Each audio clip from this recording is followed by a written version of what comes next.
মোটামুটি আপনি আমি সবাই জানি। আর এই গুপ্তদল কি করতে পারে? কতটা উপকার করতে পারে, কতটা ক্ষতি করতে পারে, কতটা ভালোবাসতে পারে, কতটা রগ কাটতে পারে, কি সর্বনাশ করতে পারে, সব মোটামুটি আমরা বুঝে গেছি। একটি সরকারকে পরাজিত করতে পারে, ক্ষমতা থেকে উচ্ছেদ করতে পারে, সরকারকে বিপদে ফেলতে পারে, একটি নির্বাচনকে ম্যানিপুলেট করতে পারে এবং আরও অনেক কিছু, যাকে 1971 সনে আমাদের মহান মুক্তিযুদ্ধের সময় এই বাংলাদেশের রাজনীতি, অর্থনীতি, জীবন, জীবিকা, নারীর ইজ্জত, সম্ভ্রম, মান, মর্যাদা তছনছ করে দেওয়ার যে বিশ্ব রেকর্ড তৈরি করেছিল, সেই গুপ্ত শক্তি সম্পর্কে এই মুহূর্তে বাংলাদেশে যদি সবচেয়ে বেশি সন্ত্রস্ত থাকেন কেউ, তিনি হলেন জনাব তারেক রহমান, মাননীয় প্রধানমন্ত্রী। আসার আগে তিনি একাধিকবার এই গুপ্ত শক্তি সম্পর্কে সতর্ক করেছেন জাতিকে। তিনি তন্ন তন্ন করে খোঁজার চেষ্টা করেছেন যে তার আশেপাশে কারা কারা গুপ্ত শক্তি আছে, এবং তিনি জানেন, খুব ভালো করে জানেন যে তার একেবারে কিচেন ক্যাবিনেট থেকে শুরু করে তার মন্ত্রিপরিষদ, তার সংসদ, তার পারিষদ, সব জায়গাতেই গিজ গিজ গিজ গিজ করছে গুপ্ত শক্তি। বিএনপির একজন অন্যতম বুদ্ধিজীবী সিনিয়র সাংবাদিক এম এ আজিজ টেলিভিশন টক শোতে প্রায়ই তিনি আমার সঙ্গে থাকেন এবং অত্যন্ত জনপ্রিয় বক্তা। তিনি বেশ স্পষ্ট করে বলেছেন যে তার সন্দেহ এবং তার ভয়, তার আতঙ্ক যে বিএনপির মধ্যে কম করে হলেও 20% গুপ্ত শিবির আছে। আল্লাহ ভালো জানেন। এখন রাজনীতিতে যা কিছু আছে, যা কিছু হচ্ছে, যা কিছু হবে, সব কিছুই আগামীতে গুপ্ত শক্তি দ্বারা নিয়ন্ত্রিত হবে, এতে কোনো সন্দেহ নেই।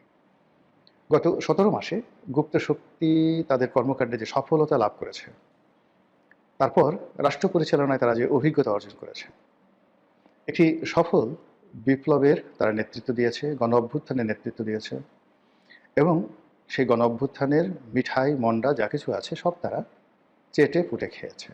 এখন তারা স্ফীত, এখন তাদের কোনো সংকট নেই। অর্থ, বিত্ত, ক্ষমতা সব জায়গাতে তারা টল টল টল টল করছে। কেবলই মাত্র শেষ মুহূর্তে তারা ভারতের কারণে এবং আওয়ামী লীগের কারণে তাদের যে ম্যাটিকুলাস ডিজাইন, সেই ডিজাইন থেকে তারা পিছনে পড়ে গেছে এবং অপ্রত্যাশিতভাবে, মানে জনগণের অপ্রত্যাশা নয়, গুপ্ত শক্তির অপ্রত্যাশিত যে তাদের যে চিন্তা চেতনা, যেটা তারা কল্পনাই করেনি, সেই অপ্রত্যাশিতভাবে তারা পরাজিত হয়েছে এবং যারা বিজয়ী হয়েছে তারা কোনো অবস্থায় তাদেরকে মানতে পারছেন না। ফলে রাজনীতি খুব অল্প সময়ের মধ্যে জটিল এবং কুটিল হয়ে পড়েছে। এই রাজনীতি এখানে স্থির থাকবে না, এটা বলতে গেলে আমরা নিশ্চিত। আমাদের দেশে চিরাচরিত অবস্থা হলো যে এবার বর্ষাকাল যাক, শীতের সময় আসুক, দেখিয়ে দেবো আন্দোলন কাকে বলে। কিংবা এই রমজানের মাসটা যাক, ঈদের পর থেকে আমরা আন্দোলন শুরু করব। বাংলাদেশে এই মুহূর্তে এমনি ত্রাহি ত্রাহি অবস্থা চলছে। এবারের যে ঈদ, এবারে যে রমজান, এটা নানা কারণে আমাদের এই ঈদ এবং রমজানটি শ্রেষ্ঠতর হতে পারত। দীর্ঘ 15 বছরের যে একনায়কতন্ত্র, তারপর 17 মাসের আরও বাজে প্রকৃতির কর্তৃত্ববাদের শাসন, শেখ হাসিনার জমানাতে যে শাসন ছিল, শোষণ ছিল, তার সঙ্গে সঙ্গে গণতন্ত্র ছিল, উন্নয়ন ছিল, মানুষের কর্ম ছিল, সৃজনশীলতা ছিল, কবি ছিল, সাহিত্যিক ছিল, গল্প ছিল, কবিতা ছিল, সাংবাদিকতা ছিল, টক শো ছিল, রাজনীতির প্রতিপক্ষের হম্বিতম্বি ছিল, মামলা ছিল, মোকদ্দমা ছিল, পুরো সমাজ বৈচিত্র্যময় একটি সমাজ মানুষের বসবাসের উপযোগী ছিল। কিন্তু ডক্টর মোহাম্মদ ইউনূসের জমানা 17 মাস আমাদের সব কিছু তছনছ করে দিয়েছে। চারিদিকে শুধু মব আর মব, চারিদিকে শুধু মিথ্যা কথা আর মিথ্যা কথা, চারিদিকে শুধু গালগপ্প গালগপ্প, এটা হচ্ছে ওটা হচ্ছে, এই পৃথিবী থেকে সব মানুষ বাংলাদেশে চলে আসবে, আজ আমেরিকা হয়ে যাবে, পোর্ট দিয়ে দেবো, দেশ দিয়ে দেবো, সেন্ট মার্টিন দিয়ে দেবো, ইত্যাদি ইত্যাদি নানা রকম কথাবার্তা। তার সঙ্গে সঙ্গে আজ রোহিঙ্গারা চলে যাবে, কাল রোহিঙ্গারা চলে যাবে, রোহিঙ্গারা গিয়ে ঈদ করবে আগামী বছর সেই তাদের নিজ দেশে, সকল খাজুরি আলাপ শুনতে শুনতে আমাদের কান যখন ঝালাপালা হচ্ছিল, আমাদের শিল্প কলকারখানা যখন বন্ধ হয়ে যাচ্ছিল, আমাদের বেকার সমস্যা যখন তুঙ্গে, আমরা রাষ্ট্র হিসেবে যখন প্রায় দেউলিয়ার পর্যায়ে চলে যাচ্ছিলাম, ঠিক সেই সময়টিতে একটি গণতান্ত্রিক নির্বাচন হলো এবং সেই নির্বাচনে বাংলাদেশের বৃহত্তম এবং জনপ্রিয়তম দল বিএনপি ক্ষমতা এলো। তারেক রহমান সাহেব প্রত্যাশিতভাবে প্রধানমন্ত্রী হলেন।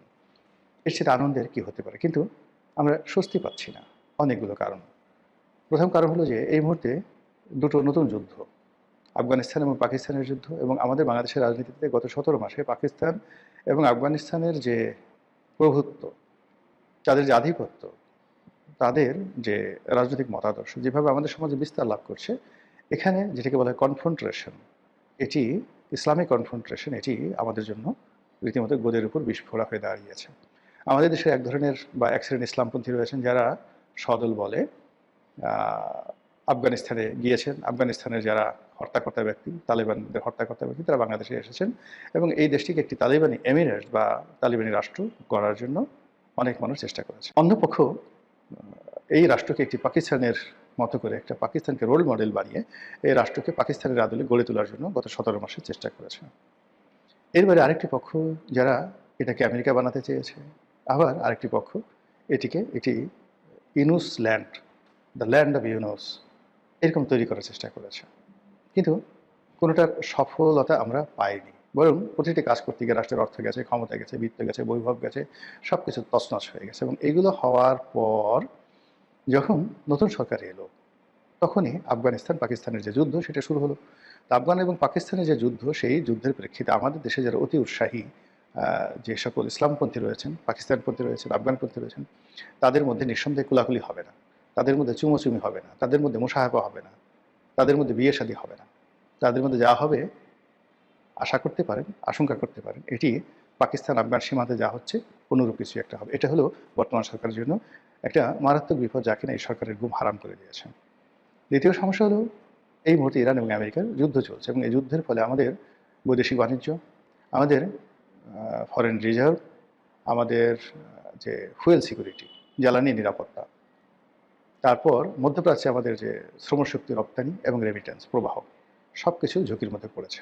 আর ঝুঁকির মধ্যে পড়ে থাকার কারণে এই মুহূর্তে সরকার যে ডেপ্রিসিয়েশনে আছে, অর্থাৎ সরকার যে পরিমাণ টাকা আয় করছে সেই টাকা দিয়ে সরকারের কর্মকর্তাদের বেতন ভাতা দেওয়াটাই সরকারের জন্য দুঃসাধ্য হয়ে পড়েছে। কিন্তু আমাদের দেশে যে পরিমাণ বেতন যায় তার চেয়ে অনেক বেশি পরিমাণ অর্থ এই যে বিভিন্ন সময় আমরা বিদেশ থেকে ঋণ করেছি সেই ঋণ পরিশোধ করতে হয় বৈদেশিক মুদ্রায়।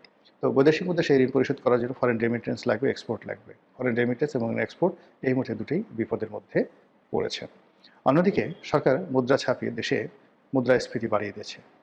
সরকারি হিসেবে, আমাদের হিসাব না, রাষ্ট্রীয় হিসেবে শেখ হাসিনা যখন এই দেশ ত্যাগ করেন তখন 100 টাকার যে মূল্য ছিল এটি কমতে কমতে এখন 46 টাকা হয়েছে, অর্থাৎ 54 টাকা নেই ইউনূসের জমানার জাদুতে। আর তারেক সাহেবের জমানাতে যদি আবার আরেক দফা মুদ্রাস্ফীতি ঘটে তাহলে এই টাকার মান যদি 25 টাকায় নেমে আসে তাহলে বুঝতে পারেন যে আমি কোথায় চলে যাব। বস্তা বস্তা টাকা নিয়ে আপনাকে বাজারে যেতে হবে। ইলিশ মাছ শেখ হাসিনা যখন ছিলেন তখন 1600 টাকা কেজি ছিল, এখন সেই ইলিশ মাছের কেজি 4000 টাকা। বোঝার চেষ্টা করেন যে ইলিশ মাছের গন্ধ শুকে আপনাকে সময় পার করতে হবে। এছাড়া আরও যে সকল জিনিসপত্র, নিত্য প্রয়োজনীয় জিনিসপত্র, সকলের দাম মারাত্মকভাবে বেড়ে গেছে। 70 টাকা ছিল বেসনের মূল্য, বেসন যেটা দিয়ে আপনার পেঁয়াজু, বেগুনি, হালিম যে বানান আর কি, বুটের ডাল, এগুলো এই কয়দিন আগে কিনলাম, দেখা গেল যে 120 টাকা না 30 টাকার দাম পার কেজি বেড়েছে। এইভাবে নিত্য প্রয়োজনীয় দ্রব্যের দাম, চাল, ডাল, আটা, ময়দার কথা না হয় বাদে দিলাম।